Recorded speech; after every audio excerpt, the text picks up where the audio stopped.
आत्मीय दर्शक नमस्ते, स्वागत छ नयाँ भिडियोको साथमा उपस्थित भएको छु। मेरो नाम शङ्कर अधिकारी हो। साथीहरु हेर्नुस् त, तल टायल लगाइएको यो बाटो देखाइरहेको छु हो। यो बाटोमा रहेको यो घर चाहिँ बिक्रीमा आएको छ है त। यतापट्टि साइडमा तपाईले देख्न सक्नुहुन्छ, देब्रेपट्टि साइडमा हो यही नै सुन्दर घर रहेको छ। भूकम्प पछाडिको नयाँ मापदण्डमा बनेको 2077 सालमा बनेको यो तल चाहिँ दुईवटा कोठा रहेको छ साथीहरु। यहाँनिर चाहिँ यो चाहिँ पार्किङ बनाउन मिल्ने छ, पछिको लागि पार्किङ भनेरै बनाउनु भएको रहेछ। अहिले चाहिँ गाडी नभएको हुँदा चाहिँ उहाँले यहाँनिर दुईवटा कोठा निकाल्दै भएको छ भने माथि 4वटा कोठा र माथि टपमा पनि एउटा कोठा गरेर टोटल 7वटा कोठा रहेको छ। 7वटा कोठा मध्ये 3वटा कोठा तलको र माथिको चाहिँ भाडामा दिनुभएको छ र यो फ्लोरमा चाहिँ आफू बसिरहनु भएको छ। एकदमै राम्रो घर रहेको छ, नयाँ मापदण्डमा बनेको बलियो घर रहेको छ। बाथरुम चाहिँ साथीहरु यहाँनिर रहेको छ है त। यो बाहिरको लागि बाथरुम यहाँनिर रहेको छ। माथि छतमा जानुभन्दा पहिला, माथिको कोठा देखाउनु भन्दा पहिला म तपाईलाई यो कोठाको दृश्य देखाउने छु। तलको दुईवटा कोठा चाहिँ भाडामा गएको हुँदा मैले त्यो कोठाको चाहिँ दृश्य देखाइन साथीहरु। ठुला साइजका चाहिँ दुईवटा कोठा रहेका छन् तल भने यो फ्लोरमा तपाईले सुरुमा लिभिङ रुम देख्न सक्नुहुनेछ। ठुलो साइजको यो लिभिङ रुम रहेको छ भने यो फ्लोरमा 4वटा कोठा रहेको छ। तल तपाईले टाइलहरु लगाइएको देख्न सक्नुहुनेछ भने बाथरुम चाहिँ साथीहरु यसको लागि यहाँनिर रहेको छ। कमोड बाथरुम सहितको मजाको कोठा यहाँनिर तपाईले देख्न सक्नुहुन्छ, बाथरुम देख्न सक्नुहुनेछ है त।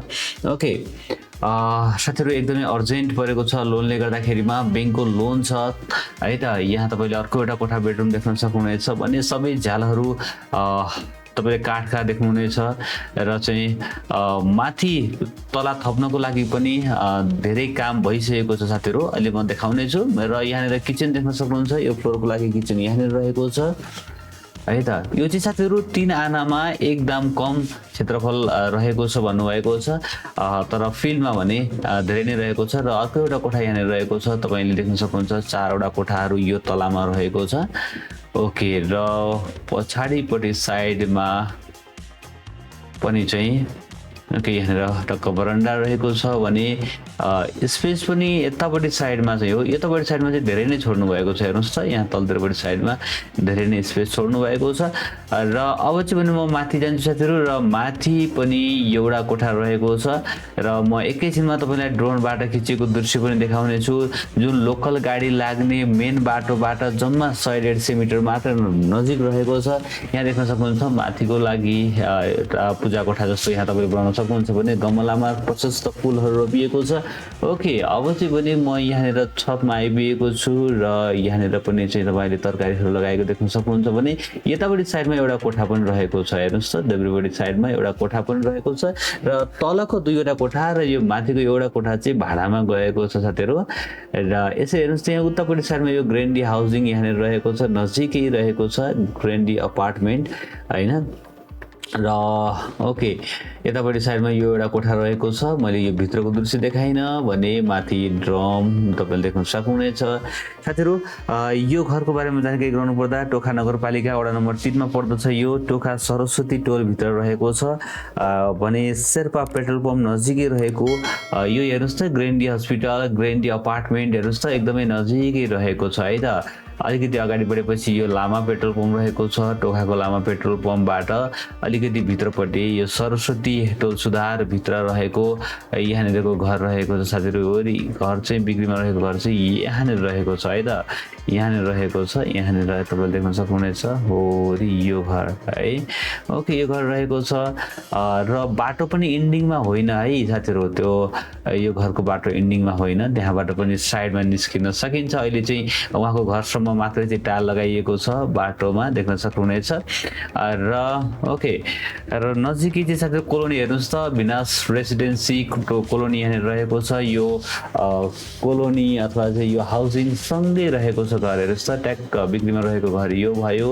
कोलोनी यहाँनिर देख्न सक्नुहुन्छ है त, विनाश रेसिडेन्सी भन्दो रहेछ। तपाईले गुगलमा सर्च गर्नुभयो भने यो कोलोनीलाई देखाउँछ है त। लामा पेट्रोल पम्प सँगै रहेको छ। म एकैछिनमा यो घरसम्म आउने बाटोको लोकेसन पनि दिनेछु। र ओके साथीहरु मैले भनिहालेँ टोखा नगरपालिका वडा नम्बर 3 को यो टोखा सरस्वती टोल भित्र रहेको छ। शेर्पा पेट्रोल पम्पबाट नजिकै रहेको छ। ग्रेन्डी हस्पिटल पनि यहाँबाट 200-300 मिटरमा नै तपाईँ पुग्न सक्नुहुनेछ। घरबाट 10 फिटको बाटोमा रहेको छ। 7 वटा कोठा रहेको छ। 7 वटा कोठा मध्ये तलको 2 वटा कोठा र माथि टपको एउटा कोठा 3 वटा कोठा चाहिँ भाडामा दिनुभएको छ भने बीचमा रहेको 4 कोठामा चाहिँ आफै बसिरहनु भएको छ। हाइटमा छ, मज्जाले घाम लाग्ने ठाउँमा छ साथीहरु है त। लोकल गाडीहरु नजिकै लाग्छ, 100 मिटर नजिक लोकल गाडीहरु लाग्दछ। म तपाईलाई अहिले एकैछिनमा देखाउने छु। रिङ रोडबाट सामुखुसी चोकबाट चाहिँ तपाईको जम्मा 2.5 किलोमिटरको दूरीमा रहेको छ। टोखा बजार नपुग्दै छ साथीहरु है। त्यही भएर ग्रेन्डी नजिकैतिर घर खोज्नुहुने साथीहरुको लागि यो एकदमै उपयुक्त हुन सक्दछ। हेर्नुस् त म तपाईलाई अब यो बाटोको लोकेसन दिदै छु। तपाई सामाखुसी चोकबाट गंगबुबाट अगाडि सामाखुसी चोकबाट चाहिँ तपाई टोखातर्फ लाग्नुपर्ने हुन्छ। यसरी सामाखुसी चोकबाट सिधा टोखातर्फ तपाई जाँदै गर्दा यहाँ तपाईले ग्रिन लाइनमा भाटभेटेनी देख्नुहुनेछ। अब यो भाटभेटेनीबाट चाहिँ हामीहरु अलिकति अगाडि बढ्दछौं। थोरै अगाडि बढे पछाडी चाहिँ ग्रेन्डी हस्पिटल रहेको छ है त। यहाँ देख्न सक्नुहुनेछ मेरो देब्रेपट्टि साइडमा यहाँ देख्न सक्नुहुन्छ हो ग्रेन्डी हस्पिटल यही नै हो। उतापट्टि साइडमा देखिरहनु भएको छ। यहाँबाट अलिकति अगाडि बढे पछाडी फेरि पनि देब्रेपट्टि साइडमा ग्रेन्डी अपार्टमेन्ट तपाईले देख्न सक्नुहुनेछ। ठूलो बिल्डिङ रहेको छ भने यो बाटोलाई नछोडिकिन हामी अलिकति माथिसम्म जान्छौं। थोरै माथि गइसके पछाडी यो उकालो अलिकति टर्निङ उकालो उक्लिन्छौं।